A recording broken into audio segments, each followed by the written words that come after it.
Saxta avtomobil ehtiyat hissələri. Hamıya salamlar. Aranızda nə vaxtsa bu problemlə üzləşən və ya ehtiyat hissəsi arayışında olan varsa, yaxın əyləşin. Çünki elə məhz bu mövzuda Toyota Qafqazın Azərbaycan üzrə nümayəndəsi Sabir bəy ilə birlikdə çox olduqca vacib, maraqlı mövzulara və məqamlara toxunacağıq. Sabir bəy, xoş gəlmisiniz. Çox sağ olun. Təşəkkür edirəm dəvətiniz üçün. Kifayət qədər vacib, həm də həssas mövzulardan biridir. Yalnız avtomobili yox, həm də insan sağlamlığını da əhatə edən mövzulardan biridir. Ümid edirəm izləyicilərimiz üçün faydalı məlumatlar paylaşacağıq. Avtomobillərdə saxta ehtiyat hissələrinin anlayışı nədir və ehtiyat hissələrinin nə kimi kateqoriyaları var? Təşəkkür edirəm suala görə. Ümumiyyətlə istehsalçılar ehtiyat hissələrini bir neçə kateqoriyalara bölürlər. Bunlardan birincisi Genuine Parts adı altında rəsmi istehsalçının, yəni orijinal ehtiyat hissələridir bunlar. Rəsmi istehsalçının istehsal etdiyi ehtiyat hissələridir bunlar. Müvafiq testlərdən keçmiş, təhlükəsizliyi sübut olunmuş, minlərcə dəfə laborator yoxlanışlardan keçmiş, zəmanət təqdim olunan orijinal ehtiyat hissələridir. Digəri aftermarket adı altında digər istehsalçılar tərəfindən istehsal olunmuş, öz adları ilə, öz qutularında istehsal olunmuş ehtiyat hissələridir. Bunların özlərinin də bir neçə kateqoriyaları var. Yəni yüksək keyfiyyətli, orta keyfiyyətli, aşağı keyfiyyətli və sonda counterfeit anlayışı var. Bu saxta ehtiyat hissələridir. Bu nə deməkdir? Ümumiyyətlə belə deyək, heç bəlirli olmayan istehsalçılar orijinal ehtiyat hissələrini götürürlər, kopyalayırlar və öz istehsalçının adında, Toyota'nın qutusunda Toyota'nın nömrələrini, kodlarını istifadə edərək vizual olaraq da eyni şəkildə istehsal edirlər. Ancaq təbii ki, tərkibi keyfiyyətsiz materiallardan ibarət olur və ciddi şəkildə təhlükəli ehtiyat hissələri sayılır. Saxta ehtiyat hissələrinin zərərləri nədir? Avtomobilə və insan sağlamlığına nə kimi zərərləri ola bilər? Bu çox yaxşı sualdır əslində. Ümumiyyətlə bildiyiniz kimi avtomobillərdə milyonlarca ehtiyat hissəsi istifadə olunur və bu ehtiyat hissələrinin hər birində özünün bir funksiyası var. Amma bu ehtiyat hissələrinin arasında, yəni insanların davamlı olaraq aldığı periodik yoxlanışlarda dəyişdirdikləri ehtiyat hissələri də var. Bunlar adətən yağ filtri olur, hava filtri olur, əyləc bəndləri olur və burada ciddi onun orijinallığına ciddi fikir vermək lazımdır. Məsələn, bunu ən sadə şəkildə mən izah etməyə çalışacağam və sadə misallarla bunu izah etməyə çalışacağam. Deyək, əyləc bəndləri. Əyləc bəndləri, bayaq da qeyd etdiyim kimi, Toyota'da orijinal əyləc bəndləri minlərcə yoxlanışlardan keçirlər, təhlükəsizliyin əmin olur şirkət və yalnız bu prosesləri keçdikdən sonra həmçinin dünya bəlirli bir standartlar var ki, bu ehtiyat hissələri buna uyğunlaşdırılmalıdır. Bütün rəsmi istehsalçılar bu standartları əldə edirlər və yalnız bu standartlara uyğun olduqdan sonra satışa göndərilir ehtiyat hissələri. Misal üçün əyləc bəndləri. Əyləc bəndləri adətən saxta ehtiyat hissələrindən, yəni saxta əyləc bəndlərindən istifadə etdikdə orijinalla müqayisədə deyək qəfil əyləcləmə prosesində sizin dayanma məsafəniz 19.6 metr daha uzun baş tutur.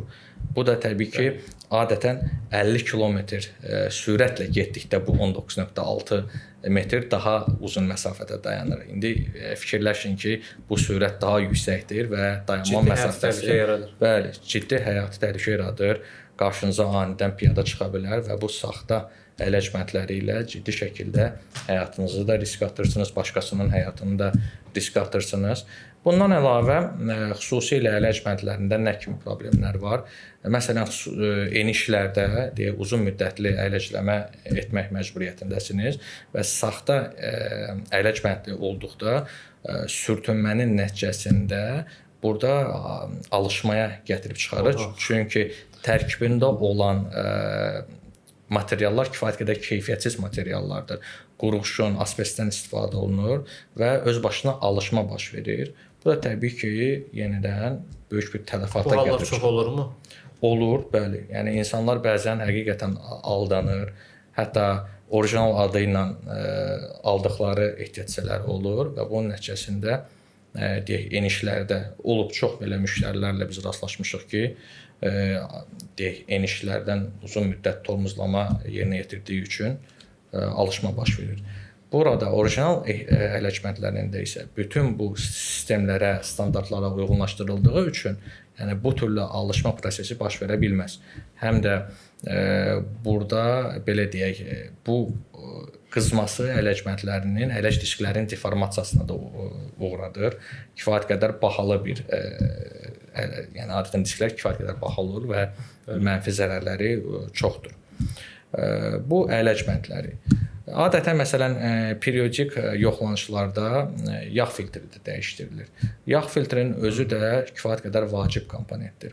Xüsusilə sadə dildə izah etməyə çalışacağam indi. Ümumiyyətlə avtomobildə yağ rezervuarı var və yağ rezervuarından yağ nasosu yağı göndərir mühərrikə. Burada mühərrikin deyək alışma kamerasına daxil olur, oradan sonra yenidən rezervuara qayıdır yağ. Burada yağ filtrinin əsas məqsədi mühərrikə daxil olan yağı təmizləməkdir və mühərrikə təmiz yağın daxil olmasını təmin etməkdir. Bəzən indi sualınız ola bilər ki, bəs nə kimi zərərləri ola bilər, nə kimi hissəciklər ola bilər ki, bu mühərrikə gedib çıxa bilər. Bunu mən indi izah edəcəm. Adətən yüksək təzyiqlə bu yağ alışma kamerasına göndərildiyi üçün, deyək, mühərrikin bölümünə göndərildiyi üçün sürtünmə nəticəsində bəzi mikroskopik hissəciklər yağa qatışır və yaxud yağın vaxtı uzun müddət dəyişmədikdə çöküntülər yaranır və bu çöküntülər sonradan yağa qatışır. Yağ filtri isə bu çöküntülərin qarşısını alır. Ona görə də saxta yağ filtri istifadə etdikdə bu çöküntülərin qarşısını ala bilmir, bu hissəciklərin qarşısını ala bilmir. Məsələn, orijinal Toyota yağ filtrləri 100 mm-dən aşağı hissəcikləri saxlama bacarığına sahibdir. Yəni maksimum dərəcədə mühərrikə təmiz yağ göndərir, bütün hissəciklər hamısı filtrdə qalır. Digər bir vacib bir məsələ də var ki, yüksək təzyiqlə bu yağ mühərrikə göndərildiyi üçün saxta yağ filtrlərində araqat rezin var. Bu araqat rezin keyfiyyətsiz olduqda sızma baş verir. Sızma baş verdikdə avtomatik olaraq bu yağ düşür katalizatorun üzərinə, avtomobilin mühərrikinin başqa-başqa bölmələrinin üzərinə düşür və adətən avtomobildə uzun müddətli idarə etdikdə burada istilik dərəcəsi 300-ə, 400-ə qədər qalxır və bir yağın ora düşməsi avtomatik olaraq alışmaya gətirib çıxara bilər. Ona görə biz hər zaman tövsiyə edirik ki, müştərilər orijinal ehtiyat hissələrinə üz tutsunlar. Digər düşünürəm ki, hava filtri də ciddi bir təsir edir sağlamlığımız üçün. Düz qeyd elədiniz. Yəni bəli, periodik yoxlanışlarda 10 mində, 20 mində, 30 mində adətən yağ filtridir, hava filtridir, salon hava filtridir. Bunlar dəyişilməlidir.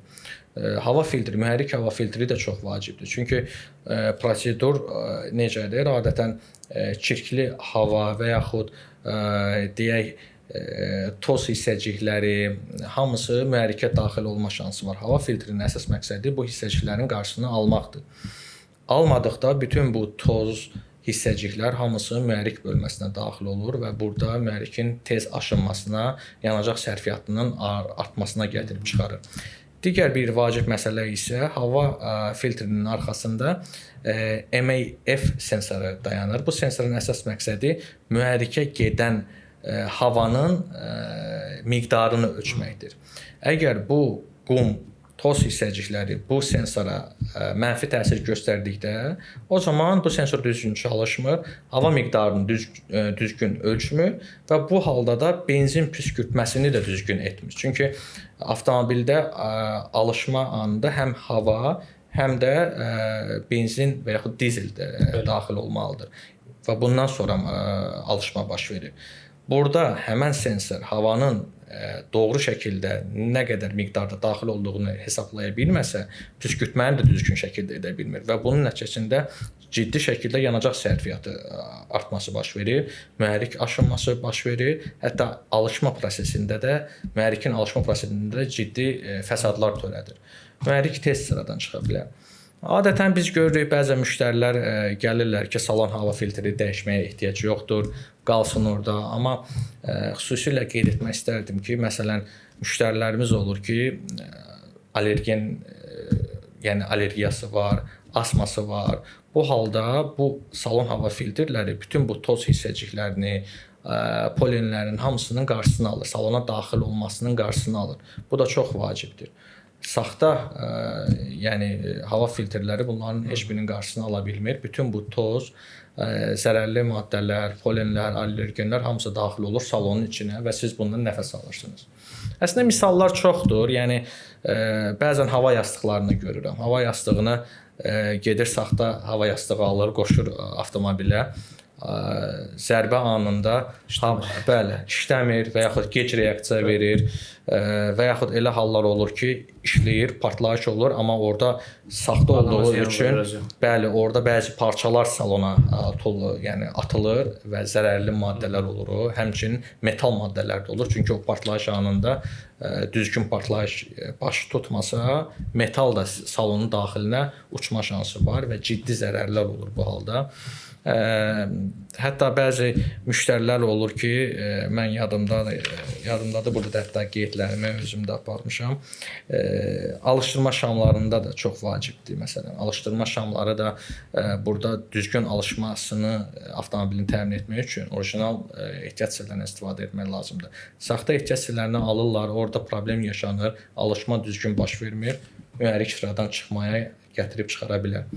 2-3 il əvvəl mən sizə belə bir şey də qeyd edeyim. Toyota tərəfindən Azərbaycanda sürücülərin ayaq altılarını analiz etdilər. Ümumiyyətlə biz yoxladıq həm Toyota, həm Lexusda, servisə daxil olan avtomobillərdə neçəsində ayaq altılar saxtadır və hətta neçəsində, yəni bunu bəzən bilirsiniz, plyonkalayırlar, üstünə plyonka vururlar. Servisə daxil olan 10 maşından mən deyim ki, 5-də saxta ayaq altılar var idi və üzləmişdilər bunları. Toyota'da ümumiyyətlə sürücü ayaq altıları fiksatorla yerə bərkidilir. Yəni onu açmadan ayaq altını çıxarmaq mümkün deyil. Bunu nə üçün şirkət edir? Çünki dünyada bir çox belə hallar baş verib ki, anidən avtomobili idarə edərkən ayaq altı sürüşür, qaz pedalının üzərinə çıxır və yaxud qatlanır, tormos pedalının arxasına düşür. Siz tormozlama istəyəndə mümkün olmur və yaxud anidən qaz pedalının üzərinə düşdüyü üçün sürətlənməyə başlayırsınız və ölüm tələfatları, yəni ölümlə nəticələnən bir sıra belə qəzalar olub. Və mən çox görürəm, plyonkalar çəkirlər, orijinal ayaq altılarının üzərinə bir dənə də saxta ayaq altı qoyurlar, 2 dənə olur. Bunların hamısı ciddi təhlükədir. Yəni sürüşmə təhlükəsi var bunların hamısında. Ona görə maksimum dərəcədə saxta ayaq altıları istifadə etmək olmaz.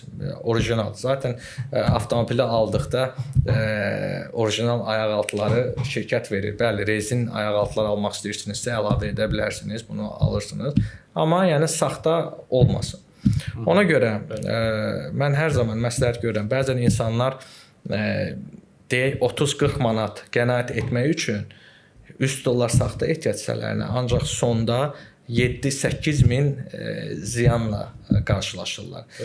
Bəli, başa düşüləndir. Hər kəs qənaət etməyi sevir, amma avtomobillərin parçalarında qənaət sonradan ciddi şəkildə zərərlə bitir. Yəni o qədər müştərilər olub ki, gedir saxta yağ filtri istifadə edir, hava filtri istifadə edir, gəlir mühərrik sıradan çıxır və qat-qat 8 min, 9 min, 6 min manata yaxın ödəmək məcburiyyətində qalırlar. Ona görə bu hissələrdə qənaət tövsiyə etmirəm. Ümumiyyətlə saxta ehtiyat hissələrinin istifadəsini tövsiyə etmirəm.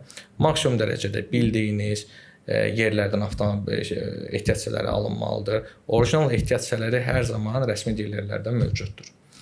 Və yaxud sizin bildiyiniz, inandığınız başqa bir şəbəkələr varsa, hansı ki bilirsiniz ki, burada orijinal ehtiyat hissələri satılır. Buradan da ala bilərsiniz. Amma rəsmi diler mərkəzlərində hər zaman ən son standartlara cavab verən, bütün təhlükəsizlik standartlarından keçən ehtiyat hissələri satılır və müştərilərə tövsiyəm yalnız həmin şəbəkələrdən almaqdır.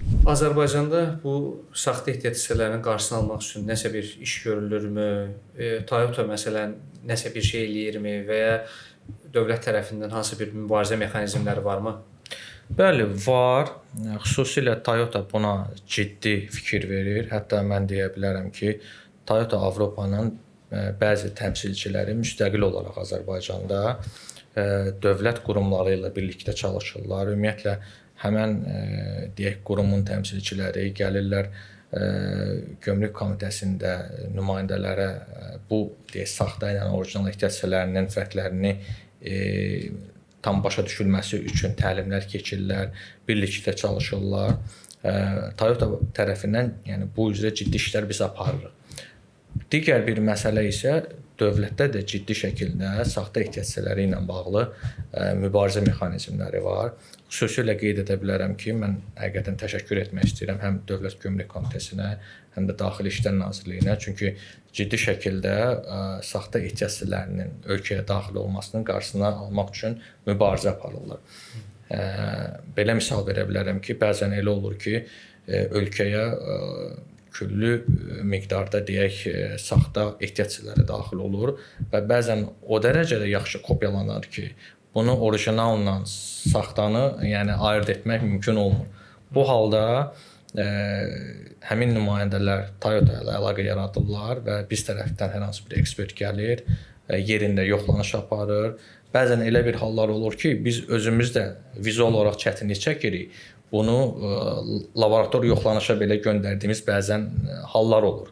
Çünki o dərəcədə yüksək səviyyədə kopyalanır ki, bunu gözlə seçmək qeyri-mümkündür. Çünki kodlar eyni olur, qutusu eyni olur, vizual qeyri-mümkündür. Ona görə bu yoxlanılır və əgər görsənsə ki, bu saxtadır, o zaman Dövlət Gömrük Komitəsi ölkəyə daxil olmasının qarşısını alır.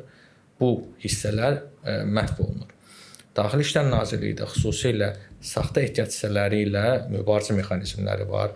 Bir sıra saxta ehtiyat hissələrini satan yerlərə reydlər keçirirlər, yoxlanışlar olur. Hətta bəzi reydlərdə Toyota nümayəndələri də iştirak edib Toyota Avropa tərəfindən və birlikdə maksimum dərəcədə mübarizə aparılır. Mən deyə bilmərəm ki, təbii ki, saxta ehtiyat hissələri yoxdur, var.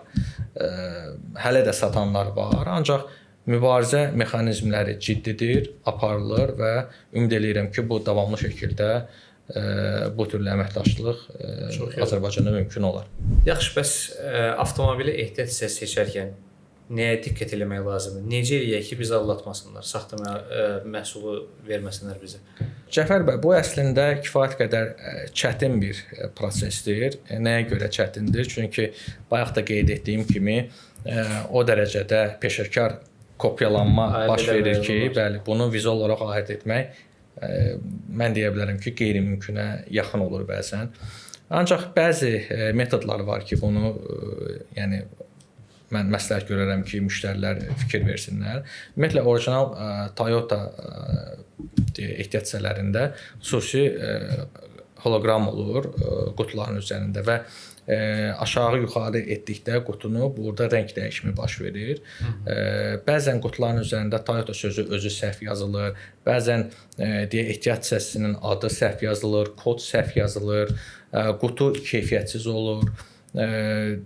Açırsan içərisini vizual olaraq bəli çox vaxt çox oxşuyur orijinala. Ancaq bəzi hissələr olur ki, məsələn, hava filtrlərində hiss edirsən ki, istifadə olunan parça keyfiyyətsiz bir şeydir və yaxud orada töküntülər bəzən olur dəmirin üzərində. Yəni bu türlü aydınlaşdırmaq olar və ən əsas məsələ isə əgər kifayət qədər ucuzdursa, bilin ki, o saxta ehtiyat hissəsidir. Holoqram hamısında var da. Holoqram orijinal ehtiyat hissələrində olur. Ancaq kopyalayırlar, onu da holoqramı da əlavə edirlər bəzən. O rəng məsələsi ilə amma bəzən tutuşdura bilmirlər. Hə, bəziləri peşəkar olmur, onu tam şəkildə düzgün edə bilmirlər. O, yəni rəng dəyişimi baş vermir. Ancaq onu edənlər də var.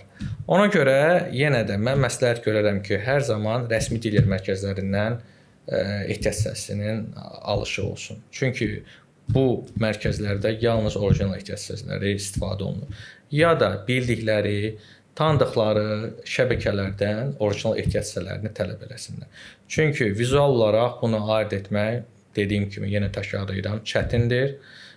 Ona görə bəzən hətta olur ki, müştərilər alırlar ehtiyat hissələrini, şübhə doğurur ehtiyat hissələri, gəlirlər rəsmi dil mərkəzlərindən qıraqdan aldıqlarını biz köməklik eləyirik. Biz heç vaxt yəni müştəriləri üz üstə qoya bilmərik. Xüsusilə Toyota buna hər zaman fikir verir. Daim dəstək olmağa hazırıq. Gəlirlər, orada ekspertlərimiz var. Göstərə bilərlər, biz onun orijinal olub olmadığını, yəni deyə bilərik. Çox sağ olun Sabir bəy. Mənim özüm üçün də çox maraqlı və faydalı bir mövzu idi. Özüm də çox faydalandım. Əminəm ki, izləyicilər də faydalandılar. Çox sağ olun bizi dinlədiyiniz üçün. Sağ olun.